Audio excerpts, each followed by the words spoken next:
speaking of those terrorist acts, did you notice how you're not allowed to say who the perpetrators are and who the attacks were against?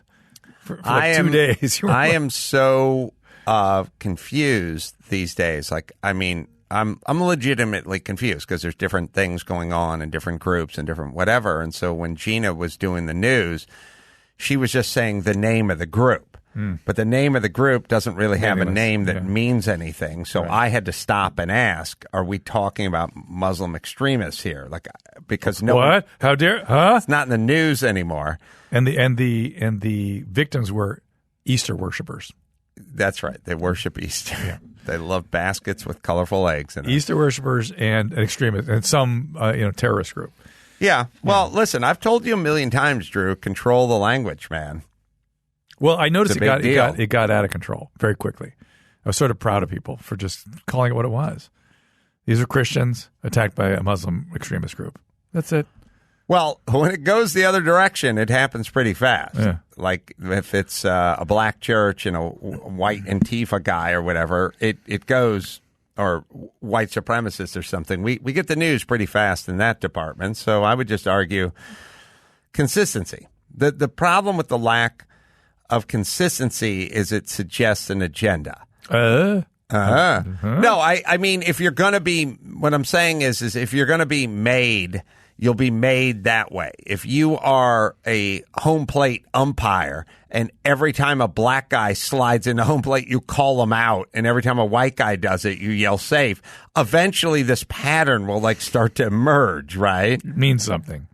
It means there's probably an agenda. Look, it may be 5 black guys in a row that are out and 5 white guys in a row that are safe, and that doesn't mean anything. But eventually a picture will start forming, and especially if you're going to fudge the language. If you're going to say Easter worshipers instead of Christians. Well, our news programmers, of course, demanded that language. And the people in Sri Lanka were like, I don't know what you're talking about. There's a Christian group here. Right. It's a Christian church. They were attacked. Huh? Yeah. It's nonsensical to other countries. It's also kind of funny in that they actually, in one department, they get vague, which is they don't do the Christians and they just do Easter worshipers, which I even have trouble saying because I've never put those two words together. Until 5 minutes ago, nobody's ever said Easter worshipers. Right. So they would say Christians. But it's funny that they get sort of vague in that department and then really specific when it comes to the name of the group that did it, but they don't give them a title.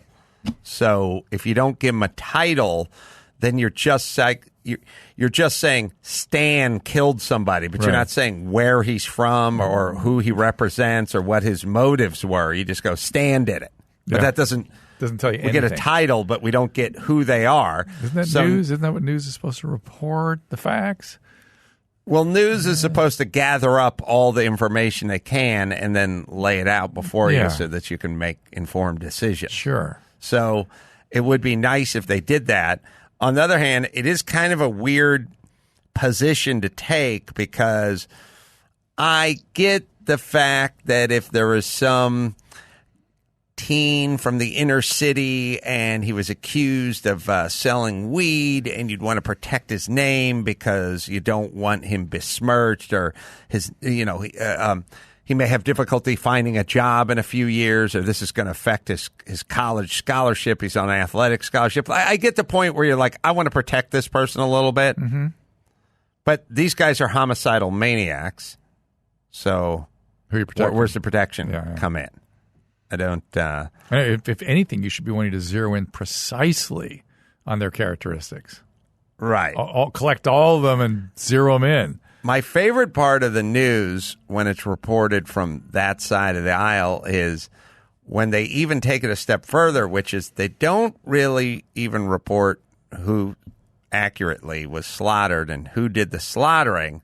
The news headline is Sri Lankan activity spurs white supremacists but they then go the other way, which what? is oh yeah. What do you mean what? They do that all the time, where they take like one thing that happened in Australia or Sri Lanka or whatever it is, and then they go, ooh, how does Donald Trump and Ted Nugent get into trouble over this? And then we'll go, oh, this causes white supremacy groups to make a call to action. So they're not even reporting the actual case anymore. They're just talking about the group they don't like and how it affected them. Are you talking about the fact that are you referencing the fact that they mentioned that the New Zealand situation with that dude that shot up a Muslim mosque was brought up? Is that what you mean? Because that was brought up, but it was brought up. Those were Ramadan worshipers, Drew. I don't know what their religion was. Do you know what their religion was? They were people fasting and praying. Fasting and praying. Yeah, they're worshipers. Gary, you can find there is a clip somewhere, New York Post or something like that, or Washington Post, where they just said, like, it wasn't, they didn't even talk about the Sri Lankan slaughter. They just said, this is supersized Trump fans or something like that, where this is where they take it a step too far, which is they don't even talk about the thing. They just go and find the people they don't like and somehow weave them. Wow. Weave them in. This is right. It'd be like if somebody set your neighbor's house on fire and the headline was Dr. Drew, Major League Jerk-Off's neighbor's house on fire. Oh, I've been the object of press like that. Trust me. I got to think in my hospital. Patient dies in hospital where his hospital, where people are charged lots of money or something. It's like, what? My hospital? That's the way it works. What?